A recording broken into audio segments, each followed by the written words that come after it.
Hey, pilot, welcome back to Ready for Pushback. I'm Nick Fialka, and today I have a special guest. His name is Vinh Do, and he is an Army aviator. He is also an aviator that lives in the state of Alaska. And we talk today all about flying in the military, transitioning out of the military, but also what it's like getting in the air in Alaska, and also how to hustle.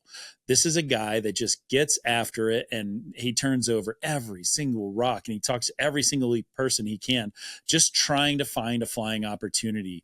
A lot of people feel stuck in aviation. They think it's really hard to find a job. And like Vinh is one of those people that gets uncomfortable by going face to face with people. He drives to their businesses. He cold calls them. He sends emails. He checks in. He builds friendships and relationships. And that's how you've got to do it. Great episode about networking. Great episode about flying. And there's so many good nuggets in here, y'all. So sit back, relax. Let's get ready for Pushback. It all started as a spark. Maybe it was the sound of jets racing across the sky, or the feeling of your heart racing as you watch a crop duster flying low and slow. Even then, you knew you were meant to fly. For pilots, it's more than just a job. It's a calling. The early mornings, the long hours, the relentless training. You didn't do it for the money. You did it for that moment. That moment when the wheels lift off and the earth falls away beneath you. But flying is just the beginning. The journey to your dream job takes more than just skill in the sky.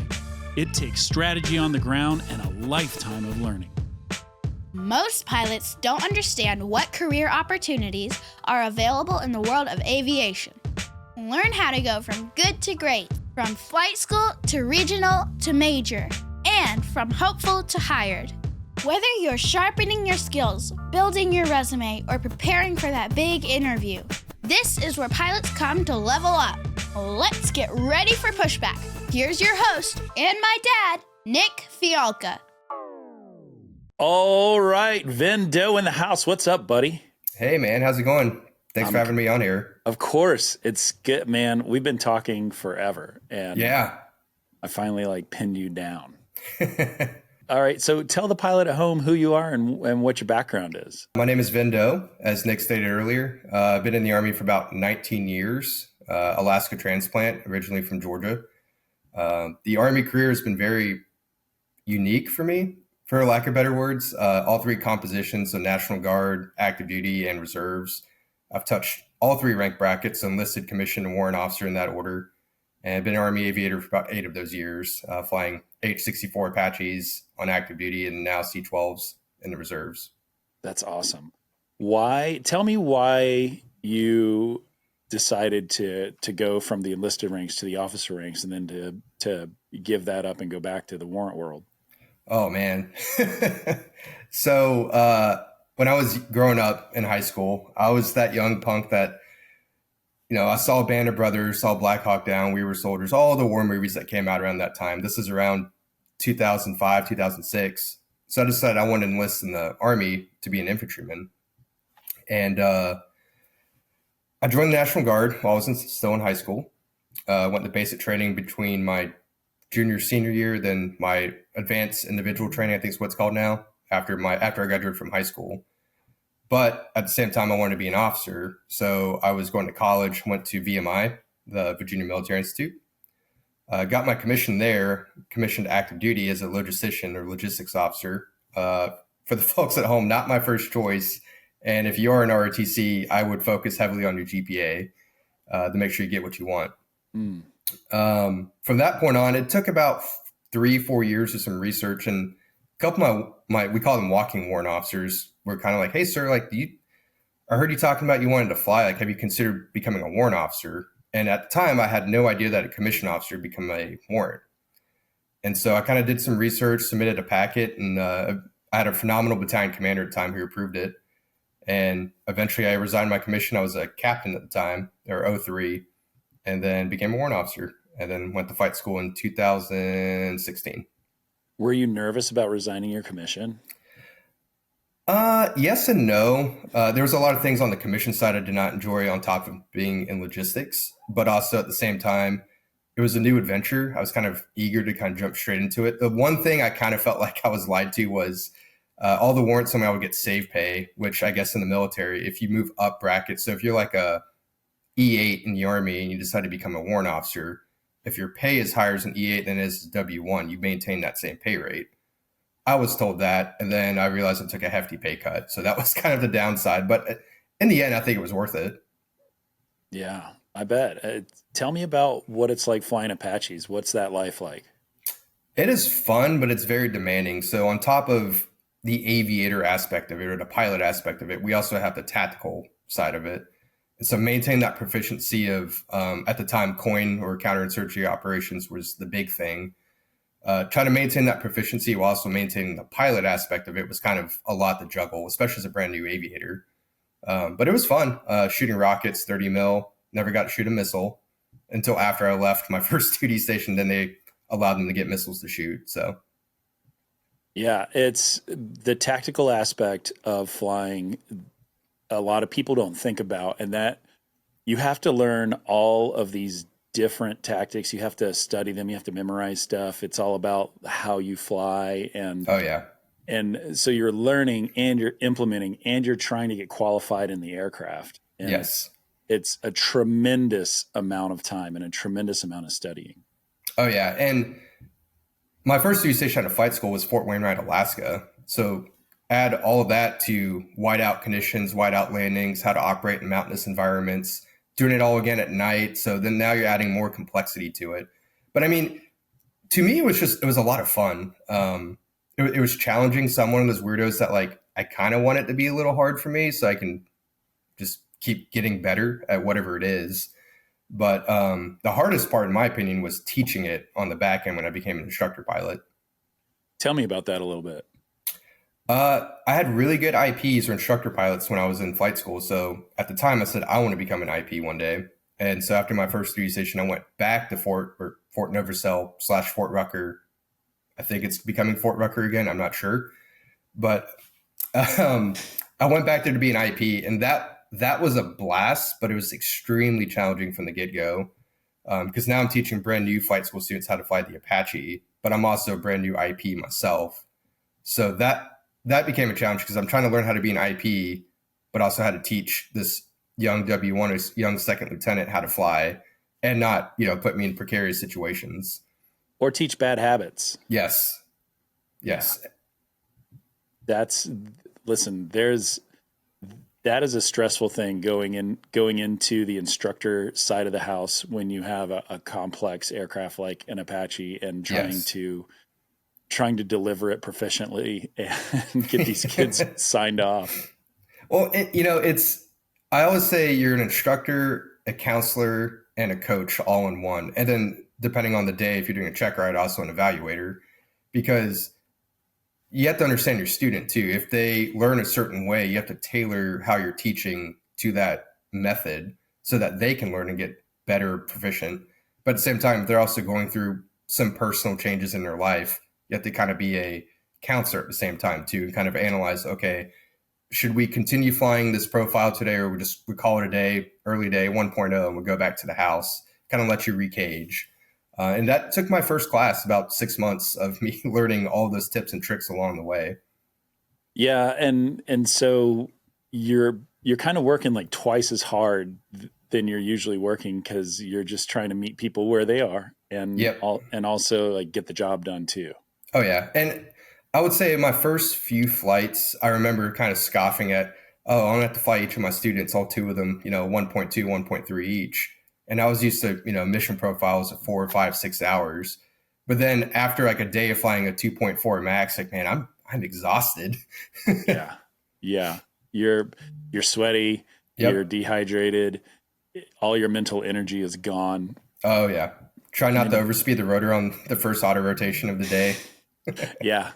Listen, I can commiserate with that. That is for sure.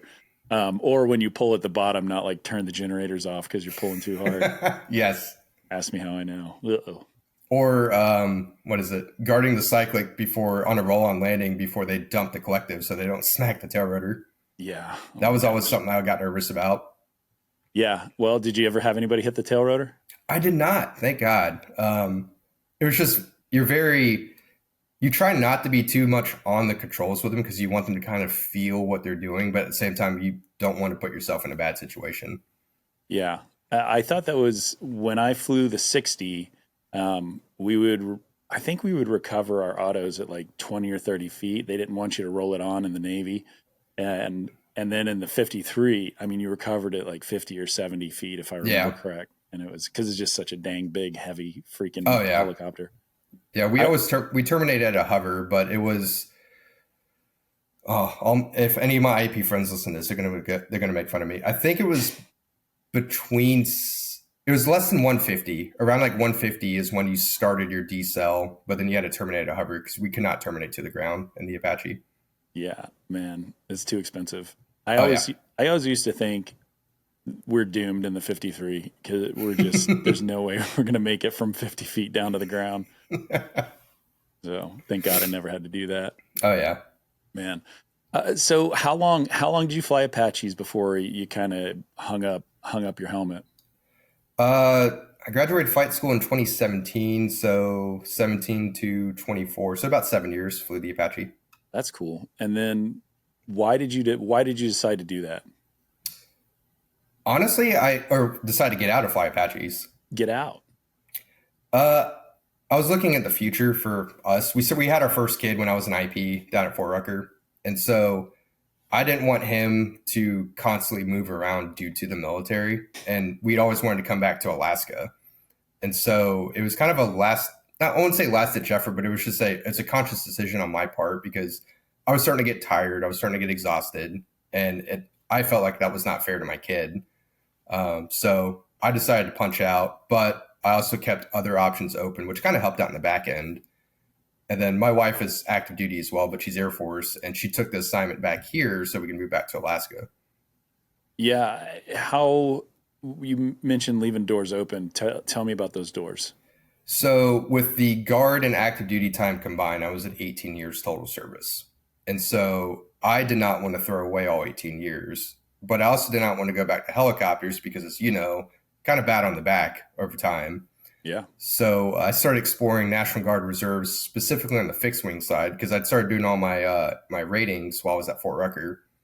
I kind of enjoyed flying airplanes. They're a lot more fun in a way. I do miss flying low, but airplanes are fun in their own design and cheaper overall cost. But I started reaching out to friends and other units and kind of figuring out like, where can I go? Do I have any spots open? And then I ended up landing in the reserves. Where are you flying C-12s? Los Alamitos, California. How is it getting down to Los Alamitos? Red-eye flights from Anchorage direct to LAX and a red-eye flight back. But it's one leg, so I can't complain. And you're paying for a ticket. I am. That has to be a huge part of figuring out your commitment, because I'd be willing to bet on a reserve weekend you make less than the cost of the ticket. On a typical reserve weekend, I do make up that money for the ticket, but our unit does reimburse for our travel fee.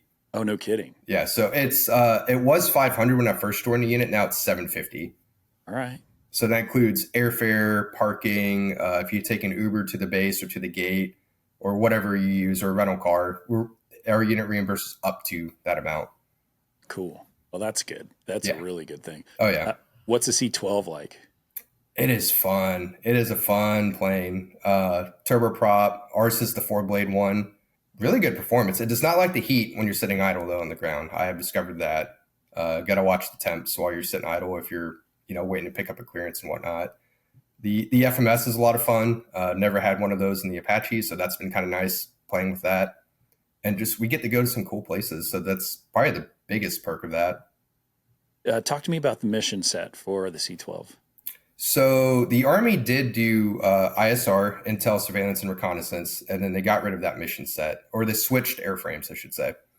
We do VIP, so we support a lot of the generals and their staff if they need to go from point A to B. and support of JOSAC, so Joint Operations Support Airlift Command. So we kind of tailor to all the customers: Air Force, Army, Navy, Marine Corps. Last month, actually flew a 1-star and a 2-star from the Army Reserves. Cool. Do you guys deploy? We do. We have a jet detachment, I think, is in the Middle East somewhere. And then we also have some guys that will go to Egypt and other various places. I remember when I was in Africa, I had 3 C-12s, and I was the XO of the Joint Task Force. And so my boss and I would always, it was great because we had the C-12s there. Africa's a really big place. So anything within like 4.5-ish hours, maybe a little longer, we would take the C-12 and go there. And it was so fun because all the pilots were reservists. So there's one guy that flew for Southwest, and there were a couple guys that flew for American. Yeah. It was funny because I was a reservist, but I was at envoy at the regional. Okay. And I was like, dude, can I get a letter of rec? What's up? That was constantly my angle. And it was funny because the C-12 guys kind of had the best life of anybody on the base. Oh, I'm sure. Because they just, they need crew rest. You got to do your thing. Yeah. And you don't have to play the reindeer games with the other Joes that are deployed there to do other tasks. Yeah. I've been where you were at. That's not really the funnest place, but it wasn't bad. Oh man, it was fun for me. It was super fun. But also I was a pretty senior guy by then. And so, so I could I could do my own thing. And that was the perks. It was, probably the funnest. I used to say, like, if I was not married, I would have stayed there. Well, I was there for a year, and wow. Yeah. And when I left, I was like, I could do this the rest of my life. It was fun. Yeah. I was only there for about 6 months. Yeah. Listen, we could just sit here for an hour talking about when I used to be cool. No, you're still cool in my book. All right. Well, right now you talked about getting your ratings, right? Tell me about that process, because now you're trying to balance, in my mind, you're trying to balance the reserves in California. Yes. A growing family in Alaska. Yep. A spouse that's active duty, that's at some point going to have another turn somewhere else, maybe. And then you want to fly in the civilian world as a professional. Yeah. So thankfully now I'm done with all my ratings. There's still more I want to get just because it's fun, but finances and whatnot. But I started getting my ratings. I started about a month after I finished the instructor pilot course when I was at Fort Rucker. At that point, I was about 2.5 years out from separating, and I started game planning it around that time frame. So that's when I started asking the questions of, what is Part 61? What is Part 141? Started doing all the Google research. What can't I use my GI Bill for? The RTAG page was super helpful of just using that nifty search function. And then if I had more specific questions, I tried to find somebody I could just ask, whatever it was. But started out with private pilot, knocked out everything up to multi while I was in Alabama. I will say it was a challenge being in Lower Alabama because at the time we just had our firstborn. I was an IP on the flight line, and weather in that area does not cooperate very well. So yeah, the afternoon flying can get dicey super fast. Yes. Oh yeah. Did you do Part 61 or did you do 141? I did everything Part 61 except my multi. And that was because there was an opportunity up in northern Alabama and Jasper, as we all know. Sanders. The lovely folks at Sanders Aviation. Shout out to Jessica. Yes. I love Jessica. She's awesome. Yeah. But I found out I could do my multi 141, but it was an add-on.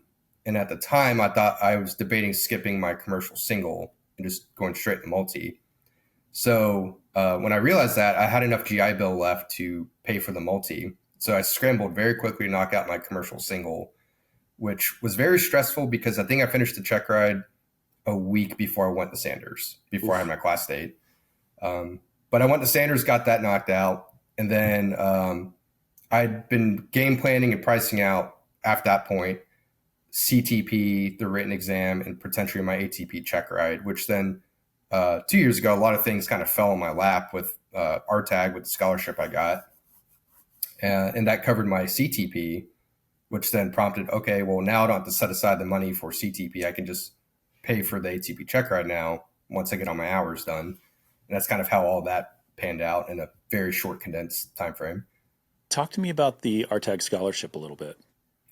So I applied the day before the window closed. So I'd applied in 22 and I didn't get anything. And in 23, I was like, well, I'm almost done with my journey. Like somebody else better can, is more deserving of it. And then the day before the window, I got that email saying, hey, one more day to apply. And I kind of said, you know what? I'll take a shot. Waited months, didn't hear anything back. And I was like, oh, well, I'll still be at the convention, meet some new people and hang out with the usual suspects. And then the week of RTAG, Jim McClung called me. Oh, yeah. And I was taking a nap because I was on nights on the flight line. And my phone started ringing and I didn't recognize the number. And initially I kind of thought, it's probably a guest IP trying to, come on with the section and fly with a couple students tonight. So I answered it and he's like, hey, it's Jim McClung. Do you know who I am? I was like, I do. And he said, are you going to be at the convention this weekend? And I said, yeah, I will. And he goes, cool. Well, I just want you to know you're one of the finalists.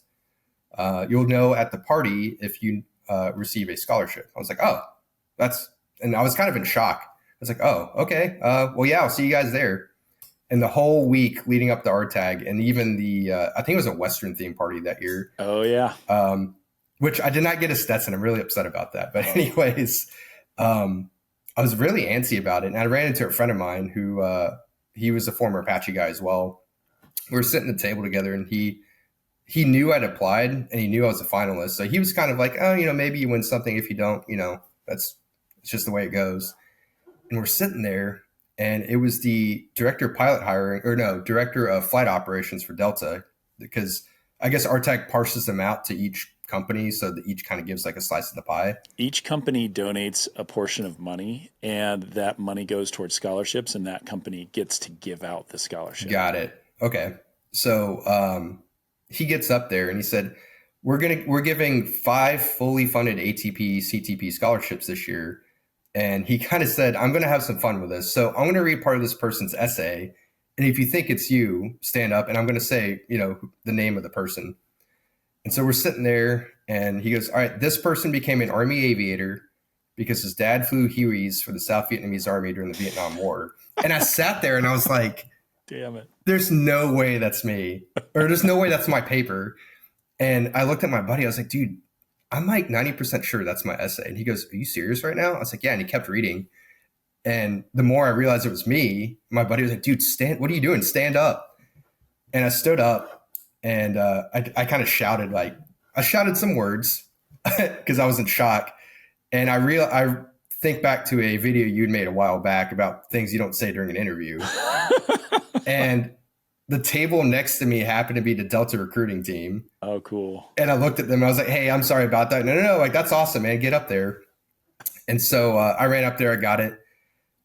They gave me a model A350. Let's go. And then I actually have it up here on my desk. And then obviously the scholarship. But I was in such shock and amazement that I'd won something. I had no idea what I actually got. All I heard was I got a scholarship. And I remember running into Josh Lee and like Jim McClung later that night. I was like, can you guys explain to me what I actually got? Because I kind of like blacked out from pure joy. And they kind of we laughed about it. But yeah, that's kind of how that ended up. So I remember texting you and Travis that night about it. That was so good. Listen, man, it's when we go to the conventions, it's on from like 7 a.m. till like 2 a.m. Oh yeah. We are just 110%. And the past 3 years in a row, I have missed the party because I've been working and doing stuff with people, like just trying to help pilots. And it stinks because like that is such a big event. It's such a party. What did you win? So it was a fully funded CTP through Delta Professional Services in Atlanta, and it was awesome. I liked it. Yeah. Shout out to my Delta Professional Services friends. All y'all know who you are. They have been great to the show. We have given out scholarships for Delta Professional Services in the past, and it's been awesome. Yeah, I think I saw that a few episodes back. Yeah. Yeah, man, it's so good. What was the course like when you went there? I thought it was really cool because it's not just the CTP aspect of it. It's you kind of get the peek behind the curtains, which I thought was the really cool part. So the CTP there, I think the first day or second day you get we'll call it like an executive tour of the museum, learn about the history, which I didn't know there was a sim in there. I think that's awesome. Oh yeah. But then we got to see the OCC, kind of see what's going on, what's happening behind the scenes. The OCC is the kind of the heartbeat of the airline, where everybody, all the dispatchers are there, all the weather guys are there, all the people that make the airline happen are in that space. Yeah, and I thought that was really cool seeing that because I didn't realize that's where all those individuals reside and what they all actually do, which was really cool seeing that because coming from the military, we don't really have that per se. And then where the flight attendants do all their training, I think was another part of it. And then they do a social one of the nights, and then the Sims was the best part. No, I'll take that back. The cafeteria with the grab and go Chick-fil-A was the best part. Yes.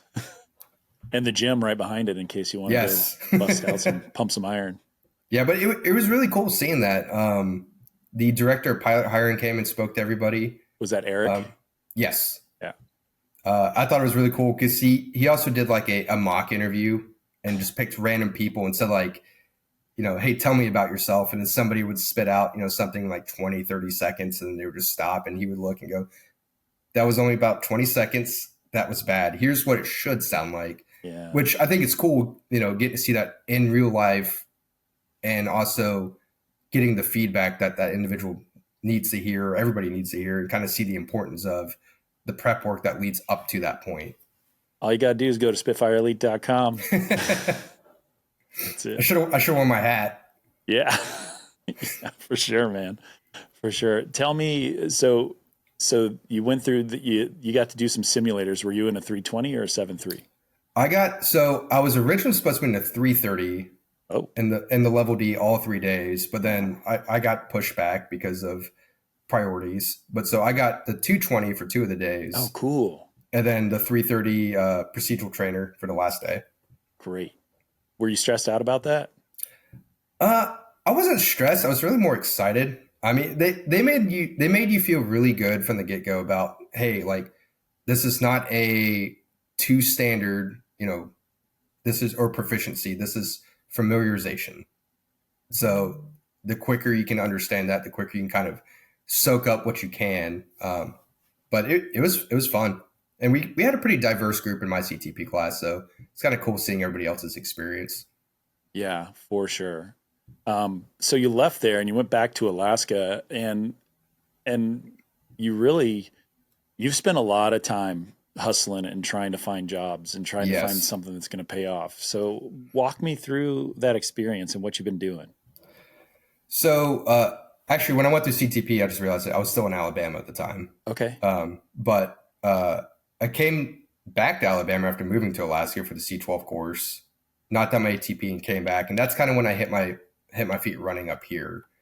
I started either emailing people or calling people because I had friends at various companies throughout the state, or meeting somebody through RTAG, which was a huge shock to me, but that's paid out pretty decently so far. But I just started either cold calling or cold emailing or going as far as just driving to their headquarters, if you will. Because Alaska is a different animal, I feel like, when it comes to the aviation industry. Alaska, the state, not the company. Mostly because a lot of they get a lot of applications from the lower 48 and they don't actually get to meet those people versus people who are in Alaska. They get to meet them, they get to know them. That's kind of where you build that relationship. And that's kind of what I started doing, was just driving point A to B and asking if the chief pilot was around for a chat or if I could drop off my resume. And it's turned up a couple of rocks. Man, so going up to some headquarters building and opening the door and talking to the receptionist seems pretty terrifying. It kind of is, but like Alaska's a huge state, but these companies are relatively small. So it's not as intimidating from that point on, but from the aspect of like, well, like I'm just a random guy walking in and I'm going cold turkey into this, like hopefully it pans out. But I'm kind of one of those that if you don't at least try, you're never really going to find the answer that you want. Like, hey, maybe that was a terrible idea, or maybe this worked out really well. I'm kind of a chance taker in that regard. Were people initially like, "Hey, no," or would they talk to you? So the first interaction I had was I had a friend at a company here, a small 121 company. He said, "Hey, here's the phone number to our chief pilot. Give him a call." And I called that individual cold turkey that day, and we spent 45 minutes, maybe an hour talking on the phone. I'd say 15 of that, maybe 20 was about the position, the first officer position. The rest was just talking about flying in Alaska, living in Alaska, all the various hobbies you get into up here. So it was a really good conversation. The other instance I had was driving to one of the companies, asking if the chief pilot was there, which he wasn't. He was out at lunch. And the receptionist just said, "I can take a copy of your resume and bring it back." I was like, okay. That afternoon, he called me back and said, "Hey, I'm looking at your resume right now. I don't want to make you drive on back to this afternoon, but would you be willing to come in tomorrow morning to have a chat?" And it kind of turned into an impromptu interview, which kind of turned into we're calling it an informal job offer just because Alaska's a lot more chill than you would think compared to other experiences I've had of like PAPA, RTAG, or various conferences where you kind of expect this formal setting. It was very informal how they did this, which was very relaxing. I did enjoy that part of it. Were they asking you any questions that you were caught off guard a little bit? Not really. I mean, tell me about yourself. What got you into aviation? Where did you hear about us, or have you ever had any check ride failures? So it was very, I would say, basic questions. It wasn't anything that was too crazy to me. Yeah, man. And so when you say soft job offer, what does that entail? There was no like, so when I spoke to him that morning, he said, "I want to get you in this May 5th class." And I think it was like April 26th when I interviewed, or 27th. And he said, "But I don't think we can get you onboarded in time because of the prior checks and background checks, the drug testing, all that." So he said, this class is probably going to start on the 5th, but we will let you know when the next class is. And so since then, I've just been every 2-ish weeks just checking in, updating with my hours and seeing where everything's at, which then turned to something else this past week, which I think I told you about with the DC-6. Yeah. Yeah. So do you want to talk about that at all? Sure. Yeah. Right. So I swung by their office again just to catch up in person because email's convenient and so are phone calls, but like I like in-person interactions the best. And so we met up. They gave me a badge. I walked in the back and we just started chatting. And it was the chief pilot and one of their training pilots. And out of the blue, he kind of looked at the chief pilot and said, "Didn't we lose a DC-6 pilot recently? She went over to the MD-80." He goes, "Wait, yeah, we did." And they kind of sat there and like, now we're short a DC-6 pilot. And they looked at me and like, "Would you be interested in flying the DC-6 instead of the MD-80? And I said, "Absolutely." So they're not the headquarters here in Anchorage, the headquarters up in Fairbanks. So they're going to pass all that up to Fairbanks and kind of see where that goes from there. That's exciting, man. Can you imagine? Oh, it would be a blast. I'd be terrified though, because it is Alaska. So is this a company that flies around Alaska? Do they fly outside of Alaska? They have a small operation down in Laredo, Texas. Oh, but the bulk of it's in Alaska. Okay. That's pretty exciting. What's Alaska flying like? It depends what you define Alaska flying. So like general flying, I mean, you're dealing with the mountains, the ranges and all that. And we'll call it the bipolar weather. But if you're doing the bush flying, that's a whole different animal. I've only done it a couple times and I'm still not comfortable enough to do it by myself. I'll go with a friend, but it's very similar to how we did stuff in a helicopter world in a way. If you're landing in a different non-established LZ, you're doing your low-level recon, making sure like what you saw from up high still checks with what you're going to see down low. You're slowing back, doing your passes to analyze, can I land here, and can I subsequently take off based off, your ground speed, and doing some mental math, like, okay, it's about 600 feet, like we can make it or we can't. Or having an abort point set up when you're taking off from somewhere, like, hey, if wheels aren't off the ground by this point, we're going to terminate the takeoff. So Yeah. It's exciting, but it's also kind of scary. Yeah, for sure. And bears. Yes. Lots of bears. Mostly moose, honestly. Mostly moose. That'd be that's a good name for something. We should keep that in. The mostly moose survival. Yeah, mostly. You should write the mostly moose survival guide. Like that would be how to fly in Alaska. Yeah, that'd be a good idea. Yeah, I think that's super important. Where do you stand on your hours? How many hours do you have? I'm at 1330 with a restricted ATP. All right, you've got the restricted checked off. Where'd you get the restricted? At Sanders. At Sanders. Yeah. God bless him. And how many hours are you flying a month now? And I guess it's mostly C12 time that you're getting? Yeah, mostly C12 time. I just finished up my progression, or I think you guys call it seasoning, or no, the Air Force. Everybody calls it something different. Yeah. But on average, I'll probably fly about 6 to 8 hours a day. I'm at drill. And right now I'm spending about a week.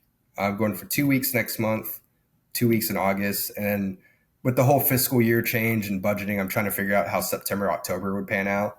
But yeah, the C12 world's gone through machinations of like, we have money, we don't have money, yes. We have money. And so being able to score 2 weeks in 2 months straight, that's a big score.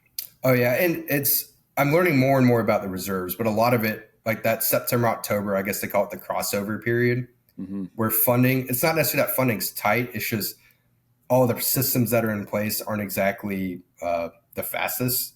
So I could show up in September for 2 weeks still, but it may turn into you may not get paid for like 2 or 3 months just because of the crossover. I'm like, oh, okay. Yeah, just give me the hours. Yeah. Just put me in the sky. Oh yeah. Yeah, that's really great. 6-7 hours a day for 2 weeks. Like that's oh yeah. You're going to be at 1,500 here before you know it. Yeah, that's the goal. I'm trying to get well beyond that, but weather, maintenance, life, all that plays a factor, but I'm just chipping away. How is it balancing family life and commuting to the lower 48s from Alaska? I thought it was going to be a huge, huge challenge. Our toddler was starting to get in that phase of understanding when I say I have to go on a trip or, go somewhere else. And initially I thought he was going to have a kind of a meltdown about it. And he kind of just like, oh, okay. And then he gives me this little, the stuffed otter named Kevin. So that goes in my bag. But Kevin always comes with me and he gets excited because I send him pictures of Kevin, or I'll FaceTime, Kevin in the aircraft with me. Or he always has to ask me about what's the plane that I fly. And then he wants to see a picture of it. That's good. Somebody just asked my wife what aircraft I flew, and she said, I have no idea. That's pretty lucky. It's pretty. I posted that. I think I posted that on the on my Instagram, and I got a bunch of funny comments from. I think I saw that. A bunch of other pilots. Hey That's man, funny. All that matters is you're getting paid for your job. That's all that matters, man. So, what do you think about the prospects of the future? Because I hear a lot of people that are down on aviation and down on hiring and that are pessimistic. How are you feeling? I mean, it's hard to say because I feel like I follow the trends decently, but I'm not like keeping my ear close to the ground and pulling up, my various widgets. Like, well, the market's doing this and Boeing's saying this and Airbus is doing this. Like, this is what's going to happen. I kind of just I stay in my circle of friends or my groups and hear like what they're hearing from various individuals, but it's either going to be good, it's going to be bad. I mean, we cannot do much about that aspect of it, but you can keep chipping away, keep doing the networking or helping out the next person who also wants to make it to that point. And I feel like that's just the best option. Yeah. Have you met a lot of pilots in the Alaska world that have that you didn't know prior to getting there? Alaska, the state, like the aviation community within Alaska. I met a few before we moved back up here, and some after we settled in, and most of them kind of stick to either like most of the ones I've met, I should say, do bush flying just for fun. They're not really professional pilots, or they're retired from being a professional pilot, or fly for various outfitters. I've met a couple in random instances, just by 6 degrees of knowing somebody else who do happen to live here and also fly for certain companies. And so that's been kind of nice because you kind of get some feedback of where you're at, but also feedback or a pulse check on their company, where they're sitting. But also, like, you kind of just gain another friend is the way I view it. Like, Yep. yeah, I know somebody who's at that company, but now it's like, hey, like, you want to go fishing this summer or go fly and check out an area to go, look for moose, whatever it is. And it's to me, that's the best part about it. Yeah, for sure. The camaraderie that comes there. I feel like the people that end up in Alaska are a special breed of people that really love the outdoors and the things that Oh yeah, that come there, and that lends itself to some really fun flying.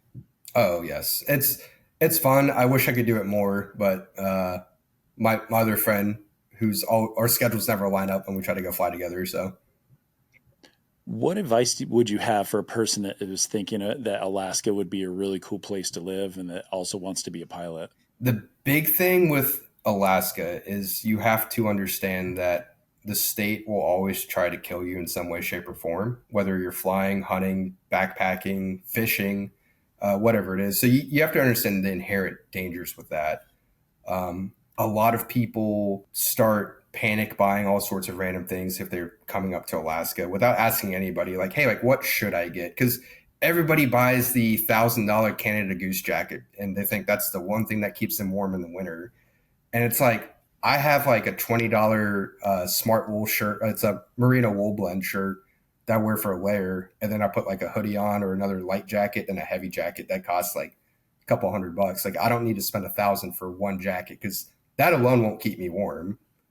But when it comes to flying, the big thing up here is you have to start networking with the people here in person, especially any of these small 135 companies up here, because they get inundated with emails and applications all day long, and they don't have the time, especially as small as they are, to sift through all that. Versus if you start showing up in person, they start getting to meet you, get to know your face, get to know your name. That's kind of where things start to happen at those companies. Yeah, that's a really good point. And there's no better way to get to know somebody than to try to do it in person. Oh yeah, and there's various events up here where you can meet these people too. I mean, like the Great Alaska Aviation Gathering is one. The random short takeoff and landing competitions that happen at some of these smaller airports.